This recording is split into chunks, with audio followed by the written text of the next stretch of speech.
सरकार, लोकतंत्र, ये शब्द सुनने में कितने भारी लगते हैं, है ना? पर असल में ये हमारी जिंदगी का हिस्सा हैं। ये तय करते हैं कि हमारी सड़कें कैसी होंगी, हमें कौन सी सुविधाएं मिलेंगी और हमारे अधिकार क्या होंगे। तो आज हम इन बड़े-बड़े आइडियाज को एक बहुत ही सिंपल सी कहानी से समझेंगे। देखते हैं कि ये हमारी रोज की जिंदगी से कैसे जुड़े हैं। अच्छा, किसी भी सरकार का असली मकसद क्या होता है? ये सवाल कोई नया नहीं है। सोचिए, हजारों साल पहले कौटिल्य ने अपने अर्थशास्त्र में लिखा था कि एक शासक का कर्तव्य है रक्षा, पालन और योगक्षेम। मतलब बाहरी खतरों से सुरक्षा, देश के अंदर कानून व्यवस्था और सबसे जरूरी लोगों की भलाई। आज भी किसी भी अच्छी सरकार की नींव इन्हीं तीन बातों पर टिकी होती है।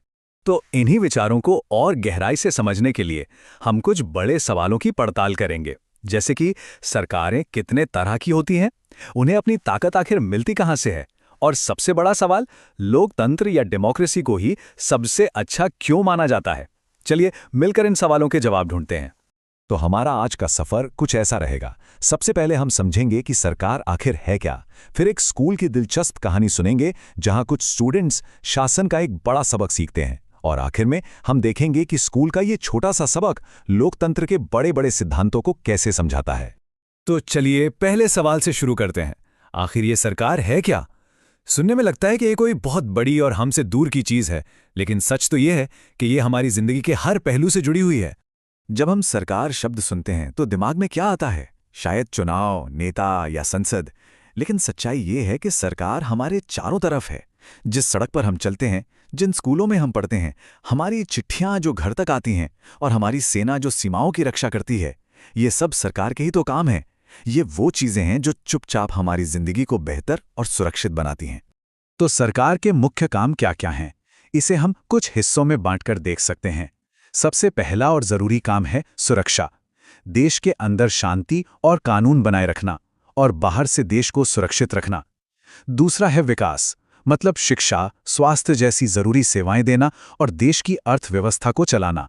और तीसरा है सुशासन, यानी ये पक्का करना कि सभी के साथ न्याय हो और देश सही दिशा में आगे बढ़े। अब इन सब बड़ी बड़ी बातों को समझने के लिए एक छोटी सी कहानी का सहारा लेते हैं। कल्पना कीजिए एक स्कूल की जिसके सामने एक छोटी सी मुश्किल आ खड़ी हुई है। तो कहानी कुछ ऐसी है कि स्कूल की हेडमिस्ट्रेस को रोजमर्रा के काम संभालने के लिए एक स्टूडेंट कमिटी बनानी है। ये कमिटी टाइम टेबल बनाने से लेकर स्कूल के फंक्शन ऑर्गेनाइज करने तक सब कुछ देखेगी। अब सबसे बड़ा सवाल यह है कि इस कमिटी में कौन-कौन होगा, इन्हें चुना कैसे जाएगा? तो इस दुविधा को सुलझाने के लिए स्टूडेंट्स के सामने तीन अलग-अलग रास्ते थे। देखते हैं उन्होंने क्या-क्या सोचा। काफी सोचने समझने के बाद तीन ऑप्शन सामने आए। पहला कि भाई स्कूल का हर स्टूडेंट कमेटी का मेंबर बन जाए, पर यह तो प्रैक्टिकल नहीं था। दूसरा कि हेडमिस्ट्रेस खुद ही कुछ होशियार बच्चों को चुन ले। और तीसरा कि हर क्लास के बच्चे वोट डालकर अपना एक नेता यानी एक रिप्रेजेंटेटिव चुने जो कमेटी में उनकी बात रखे। अब इन दो मेन तरीकों की तुलना करना बहुत दिलचस्प है। एक तरफ अगर हेडमिस्ट्रेस खुद सदस्य चुनती हैं तो ये एक टॉप डाउन फैसला होगा। हो सकता है इसमें सभी बच्चों की बात ना सुनी जाए। दूसरी तरफ अगर स्टूडेंट्स वोट देते हैं तो जो भी चुना जाएगा वो अपनी पूरी क्लास की ज़रूरतों और विचारों को सामने रखेगा। एक तरीका सत्तावादी है और दूसरा तरीका है प्रतिनिधिक। और यहीं से हम कहानी के सबसे अहम मोड़ पर आते हैं। ये मोड़ है लोकतांत्रिक समाधान और इसमें छुपी प्रतिनिधित्व की असली ताकत। तो हुआ ये कि स्टूडेंट्स ने तीसरा रास्ता चुना, वोट देने का रास्ता। ऐसा करके उन्होंने अपने प्रतिनिधि चुने। प्रतिनिधि का मतलब होता है वो इंसान जो किसी एक व्यक्ति या समूह की तरफ से बोलने या फैसले लेने के लिए अधिकृत हो। और ये एक छोटा सा आइडिया लोकतंत्र की सबसे मजबूत बुनियाद है। चलिए अब इस स्कूल की कहानी को बड़े कैनवस पर देखते हैं, मतलब स्कूल से संसद तक। और ये स्लाइड इस बात को कितने कमाल के तरीके से दिखाती है। जैसे एक क्लास का मॉनिटर या रिप्रेजेंटेटिव अपने क्लासमेट्स की आवाज होता है, ठीक उसी तरह संसद में बैठा एक मेंबर ऑफ पार्लियामेंट अपने इलाके के लाखों लोगों का प्रतिनिधित्व करता है। आइडिया बिल्कुल वही है, बस स्केल बड़ा हो गया है। अगर हम ध्यान से सोचें तो वो जो स्टूडेंट कमेटी बनी थी वो एक तरह से एक छोटी सी सरकार ही तो थी। उसका काम भी वही तीन थे, नियम बनाना, उन नियमों को लागू करना और ये देखना कि सब लोग उन नियमों को ठीक से मान रहे हैं या नहीं। कोई भी देश की सरकार भी ठीक यही तीन काम करती है, बस बहुत बड़े पैमाने पर। शासन की इसी व्यवस्था को सरकार के तीन स्तंभों में बांटा जाता है। पहला है लेजिस्लेटिव यानी विधायिका, जिसका काम है कानून बनाना, जैसे स्कूल कमेटी ने नियम बनाए। दूसरा है एग्जीक्यूटिव यानी कार्यपालिका, जो उन कानूनों को लागू करती है। और तीसरा है जुडिशरी यानी न्यायपालिका, जो ये पक्का करती है कि कानूनों का पालन ठीक से और बिना भेदभाव के हो। तो अब जब हम स्कूल से संसद तक का ये सफर तय कर चुके हैं, तो चलिए लोकतंत्र के उन मूल सिद्धांतों को समझते हैं जो इसे एक निष्पक्ष और मजबूत व्यवस्था बनाते हैं।